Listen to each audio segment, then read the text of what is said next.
வணக்கம் நண்பா நண்பீஸ். இன்றைக்கி நம்ம பார்க்க போகிறது ஹெட்லைன்ஸ் மாதிரியான டாபிக்ஸஸ். அதாவது திமுகவுக்கு இருந்து அதிமுகவுக்கு போனவங்க, அதிமுக வந்து திமுகவுக்கு போனவங்க, அந்த மாதிரின்னு வச்சுக்கோங்களேன். இப்போதைக்கு வந்து பார்த்திங்கன்னா டிடிவி பிஜேபி கூட ஜாயின் பண்ணிக்கிறாரு.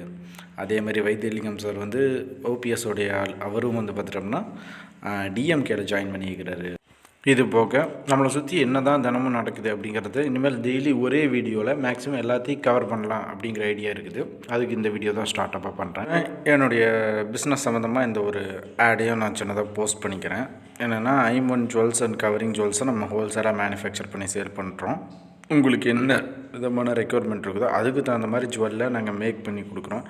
அல்லது உங்களுக்கு ஆஃபர்ஸில் இல்லை ட்ரெண்டிங்கில் கரண்ட்டில் என்ன இருக்குதோ அந்த மாதிரி வேணுனாலும் பண்ணிக்கலாம். என்னோடய வாட்ஸ்அப் நம்பர் டிஸ்கிரிப்ஷனில் இருக்குது, வேணுங்கிறவங்க காண்டாக்ட் பண்ணுங்கள். அல்லது என் சேனலோட பயோவை செக் பண்ணுங்கள். நெக்ஸ்ட் இப்போ விஷயத்துக்குள்ளே போகலாம். இப்போது கட்சியிலேருந்து கட்சி நிறைய பேர் தாவிக்கிட்டு இருக்கிறாங்க. ஸோ டிவிகேவுக்கு நிறைய பேர் வந்துருக்கிறாங்க, டிஎம்கேவுக்கு நிறைய பேர் இருக்கிறாங்க, ஏடிஎம்கேவுக்கும் ஆளுங்க போயிருக்கிறாங்க. இப்போ பிஜேபியில் ஒரு சின்ன சேஞ்ச் வந்திருக்குது. நிதின் நபின்ஜி அப்படிங்கிறவரை புதிய தலைவராகவும் ப்ளஸ் வந்து பார்த்துட்டோம்னா அந்த என்டிஏ கூட்டணியை பார்த்துக்கிறதுக்கான முழு பொறுப்பையும் கொடுத்துருக்குறாங்க. அண்டு அமமுகவை பற்றி ஆல்ரெடி சொல்லிட்டேன் ஜாயின் பண்ணதை பற்றி. இப்போ பிரேமலதா மேடம்கிட்ட கேட்டுட்ருக்குறாங்க கூட்டணியை பற்றி சீக்கிரம் சொல்லுங்கன்னு. அவங்க ஏன் அவசரப்படணும், வெயிட் பண்ணலான்ற மாதிரி பேசிகிட்டு இருக்கிறாங்க. இப்போ அடுத்து மெயினாக பேச வேண்டியது இந்த ட்ரம்ப்பு மேலே எனக்கு பர்சனலாகவே ஒரு வன்மை இருக்குது. ஏன்னா இப்போ நிறைய பேர் என்னுடைய ஃபீல்டு, அதாவது நான் கார்மெண்ட்ஸ் ஃபீல்டில் ஒர்க் பண்ணிகிட்ருக்கிறேன். அந்த ஒர்க்கை இழந்து நின்றுட்டுருக்கிறதுக்கு மெயின் காரணமே அந்த மூதேவி தான். அந்த நாய் எந்த நேரத்தில் அதிபராகி தொலைஞ்சானோ தெரில, தேவையில்லாமல் அவன் வரின்னு போட்டு, அதாவது அவன் வந்து யூஎஸ் கவர்மெண்ட்டை பொறுத்த வரைக்கும் பிஸ்னஸுக்கு அவன் ஏற்ற ஒரு ஆள். அதனால் அவனை ஜெயிச்சு வச்சு உட்கார வச்சாங்க. நிதி வரும், அது இது டேக்ஸு எல்லாம் வரும்ன்ட்டு. ஆனால் டேக்ஸு ஓவர் ஃப்ளோவாக போடுறேங்கிற பேரில் அங்கே இருக்கிற நிறைய பேருக்கே ஆப்பிடிச்சிட்டு இருக்கிறான். அது போக இப்போ 10% இவன் க்ரீன்லேண்டை வாங்கணும்னு ஆசைப்பட்றானாமா, அதுக்கு இன்னும் 10% மற்ற நாடுகளில் எந்தெந்த நாடு அது வாங்கிறதுக்கு ஒத்துக்கிட்டு அந்த நாட்டு மேலெல்லாம் வந்து எந்த பொருள் நீங்கள் இங்கே வந்து சேல் பண்ணால் 10% எக்ஸ்ட்ரா ட்ராக்ஸ் போடுவேன்னு சொல்லிட்டு சாவடிச்சிட்டு இருக்கிறான்.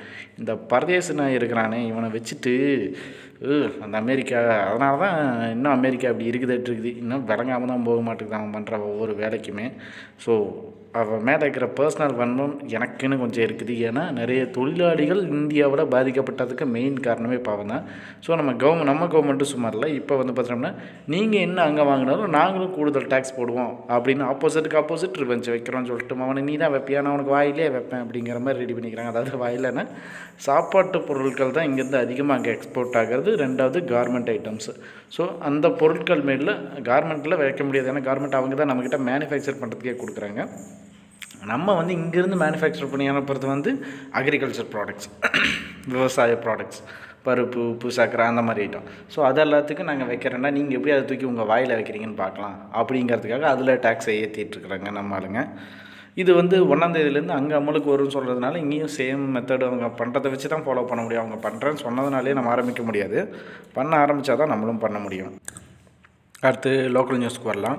இந்த சென்னையில் நடந்துட்டு இருந்த புத்தக கண்காட்சி வந்து இன்னையோட க்ளோஸ் ஆக போகுது, அதாவது இன்றைக்கி ஈவினிங்கோட. அண்டு அஜித் ஆக்ட் பண்ண அந்த விளம்பரமான அந்த கோல விளம்பரத்தை நம்ம ஆளுங்க போட்டு அடின்னு அடித்து அதுக்கு வேணும் என் தலைக்கு ஒன்றுன்னா ஏன்னு ஒருத்தன் தப்பு பண்ணால் அவனே என்ன அடிப்பண்டா அப்படிங்கிற மாதிரிலாம் கேட்டுக்கு ரொம்ப ப்ரௌடாகுது. என்ன விஷயம்னா, தப்பு பண்ணது அது யாராக இருந்தாலும் இப்போ கேட்குற ஒரு சமூக வெளியில் வந்துருக்குது. அது வந்து வர்ச்சுவல் வாரியர்ஸ்னு பேர் வச்சுக்கிட்டாலும் சரி, ஏன்னா நீங்கள் டிவிகேவுக்கு சப்போர்ட் பண்ணுறவங்க தான் வர்ச்சுவல் வாரியர்ஸ் கிடையாது. சரியான விஷயத்துக்காக போராடுற எல்லாருமே வர்ச்சுவல் வாரியர்ஸ் தான். நிறைய இப்போ சேஞ்சஸ் நான் பார்க்குறேன். விஜய் அவர்கள் அரசியல் வந்ததுக்கப்புறம் நிறைய பேர் வந்து நிறைய விஷயத்த ரொம்ப கவனித்து பார்க்குறாங்க. இதுதான் சர்க்கார் படத்தில் விஜய் சொல்லியிருந்திருப்பார், என்னென்னா எதிர்க்க ஆள் இல்லாத ஒரு சமுதாயம் தான் வந்து ஜனநாயகத்துடைய முதல் ஆபத்து அப்படின்னு சொல்லியிருந்திருப்பாங்க. எதிர்க்க ஆளே இல்லாத ஒரு அரசியல் வந்து பார்த்துட்டோன்னா, ஒரு ஆட்சியும் வந்து பார்த்துட்டோம்னா ரொம்ப டேஞ்சரான ஒரு விஷயம் தான். எதிர்த்து கேள்வி கேட்குறது தான் சரியான விஷயம். இப்போது நிறைய பேர் பண்ணிகிட்ருக்கிற channels and Instagram pages, Facebook எதுவாக இருந்தாலும் அவங்களுக்கு என்னுடைய வாழ்த்துக்கள். அண்டு படத்துக்கு ஆதரவாக வந்து இப்போ கருணாஸ் கூட இறங்கி விஜய்க்காக பேசிக்கிறாரு. இப்போ தான் அரசியலுக்கெல்லாம் சூடு பிடிக்க ஆரம்பிச்சிருக்குது. ஒவ்வொருத்தங்களாம் இறங்கி வராங்க. முதல்ல ராகுல் காந்தி ட்வீட் போட்டார், இப்போ கருணாஸ் பேசுகிறாங்க. பிஜேபி சைட்லேருந்து அண்ணாமலையார் பேசியிருந்தார். அண்டு அதுக்கு நாங்களே சப்போர்ட் பண்ணுறோமாங்கிற லெவலுக்கு எங்கள் மைண்டுக்குள்ளேயே ஒரு இதை கொண்டு வந்துட்டீங்க நீங்கள் நாங்கள் ஒரு வேளை அந்த கட்சிக்கு இது பண்ணுறோமா அப்படிங்கிற மாதிரிலாம் வந்து அண்ணாமலையாரே வருத்தம் தெரிவித்து ப்ரெஸ் மீட் பண்ணுற அளவுக்கு வந்து நிறைய விஷயங்கள் நடந்துருச்சு. காங்கிரஸ் கூட கூட்டணி சேருமா இல்லையான்னு தெரியாமல் இன்னும் நிறையா டிபேட் போயிட்டு தான் இருக்குது. ஆனால் அவங்க வந்து சீக்ரெட்டாகவே வச்சுட்டு இருக்கிறாங்க. இன்னும் போயிட்டுருக்கு. அது நார்மல் தான். விஜயோட படத்துக்கு என்ன ஹைப் இருக்குதோ சேம் வந்து அந்த கட்சிக்கும் அந்த ஹைப் இருக்குது.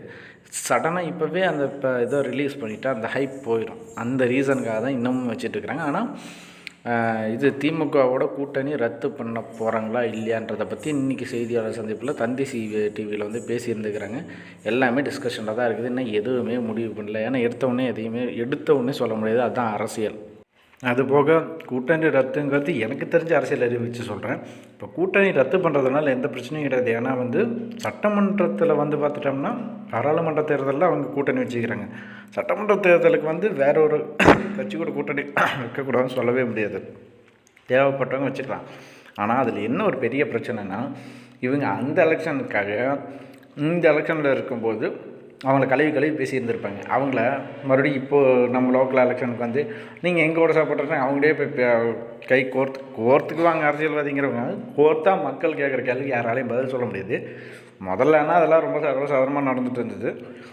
இப்போ எல்லோரும் நோண்டி நுங்கெடுக்கிறான ஒரு சின்ன விஷயம் போட்டு அதில் ஒரு சின்ன ஒருத்தர் தப்பாக பேசிட்டாங்க ஒரு விஷயத்தை பற்றி.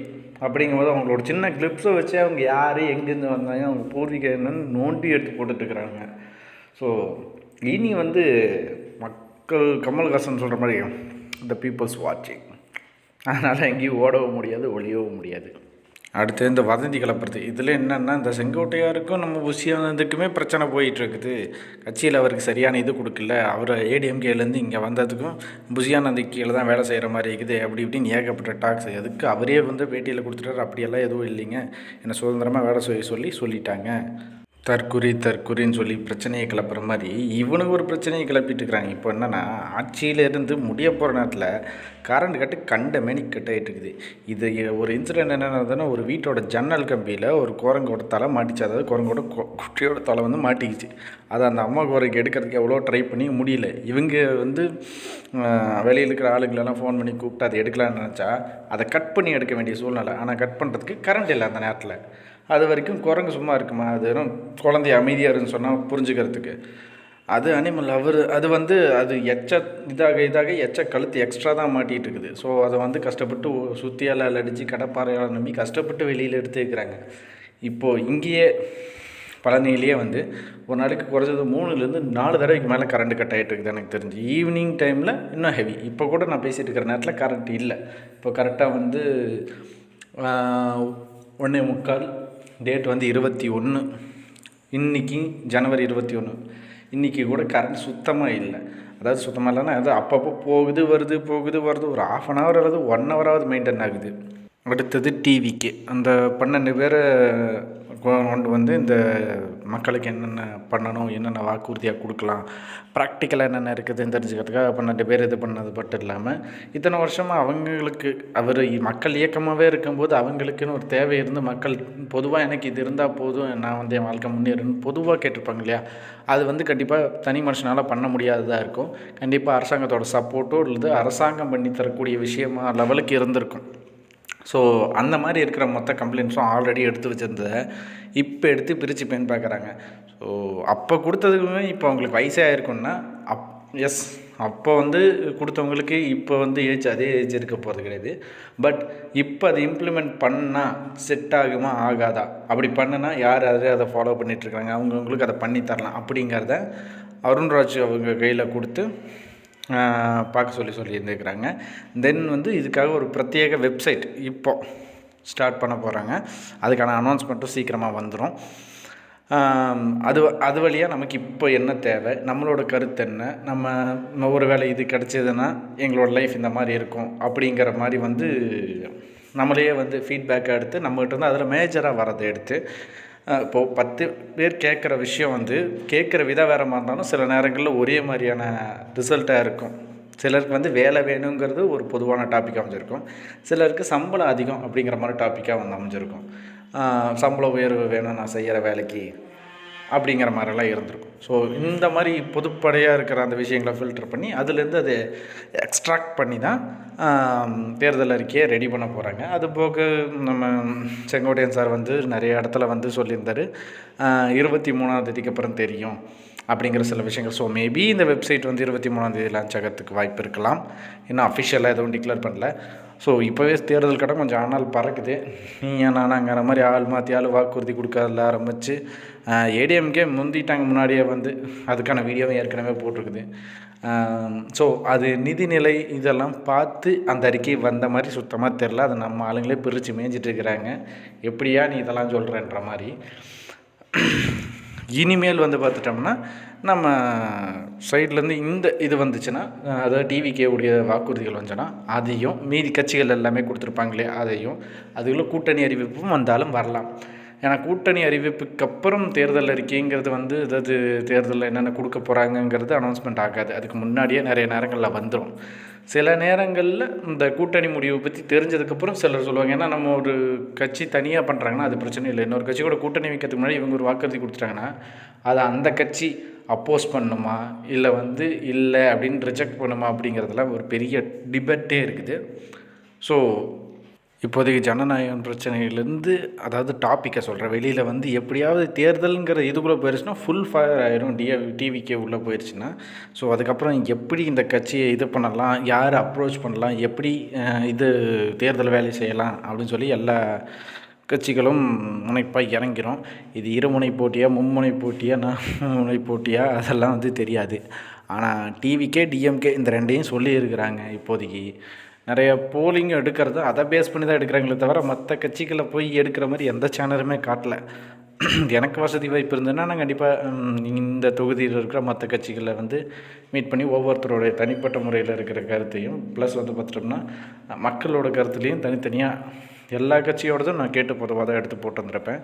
பட் ஏன் இப்படி பண்ணுறாங்கன்னு தெரிய மாட்டேங்குது. ஒருத்தங்க இப்படி சொல்லிட்டாங்கன்னா அதை மட்டும்தான் ஃபாலோ பண்ணணுன்னு இல்லை, சுற்றி இருக்கிறதையும் என்றைக்குமே பார்க்கணும். ஏன்னா நம்ம கடந்து போகிற பாதையில் நிறையா விட்டுட்டு போகிறதுக்கு வாய்ப்பு இருக்குது தகவல்களை, அல்லது நிறைய விஷயங்களை தவற வர்றதுக்கு வாய்ப்பு இருக்குது. ஸோ அந்த மாதிரி பண்ணக்கூடாது. என்ன தான் ஒரு இதுனாலும் அவங்களோட சைடில் இருக்கிற கோட்பாடு கொள்கைகள் எல்லாத்துலேயும் என்ன அடிப்படை சொல்ல வராங்கங்கிறது ஒரு வார்த்தை கேட்கணும். அப்படி எந்த சேனல்ஸ்லேயும் இப்போ கேட்குறதில்ல. எடுத்த உடனே டிவிகேவா டிஎம்கேவா அப்படின்னு கேட்டு போயிடுறாங்க. கேட்குறவங்களுக்கு பிரச்சனை இல்லை, சொல்கிறவங்களுக்கு தான் உண்மையிலுமே பிரச்சனை. ஏன்னா இப்போ டிவிகே உடைய வாய்ஸ் அதிகமாக இருக்குதுன்னு தெரிஞ்சதுக்கப்புறம் நிறைய கட்சிகளுக்கு தெரிஞ்சு போச்சு இல்லை நம்ம ஜெயிக்க போகிறது கிடையாதுன்னு. ஸோ அதனால் என்ன ஆச்சுன்னா அவங்கவுங்க வந்து இஷ்டத்துக்கு ஆட்சி ரன் ஆகிற மாதிரி எல்லா அதிகாரிகளும் சைட்லேருந்தும் போயிட்டுருக்குது. இப்போ இந்த பவர் கட்டில் ஆரம்பித்து விலைவாசி ஏறுறது வரைக்கும் எல்லாமே காமனாக டெய்லி அதிகமாகிட்டு தான் போயிட்டுருக்குது. எதுக்காகனா நீ ஆட்சியில் வந்து உட்காந்து இது எப்படி சரி பண்ண முடியுங்கிற ஒரு பிரச்சனையில் எக்ஸ்ட்ரா ஸ்டபன் பண்ணுறதுக்காக தான் இப்போ நிறைய இந்த மாதிரி போயிட்டுருக்குது. இன்னும் அரசியல் எலெக்ஷன் ரீதியாகவே இவ்வளோ போயிட்டுருக்குது. நம்ம வீட்டு லேடிஸெல்லாம் மேக்ஸிமம் இந்த கோலத்தில் கட்சி கொடி கொண்டு வந்து அவங்களோட சப்போர்ட்ஸை கொண்டு வந்துட்டுருந்தாங்க. இங்கே இவ்வளோ பிரச்சனை போகுது. சம்மந்தமே இல்லாமல் ஒரு வீட்டு வாசல் அவங்க வீட்டு வாசல் அவங்க இஷ்டம் அவங்க கோலம் போடுறாங்க. அதில் போய் மூக்க நுழைச்சி அதை பஞ்சாயத்து பண்ண அது செய்தி வரைக்கும் கொண்டாந்து விட்டுட்டானுங்க. இவனுங்களெல்லாம் வச்சு கட்சி நடத்தினா நாடு விளங்குமா?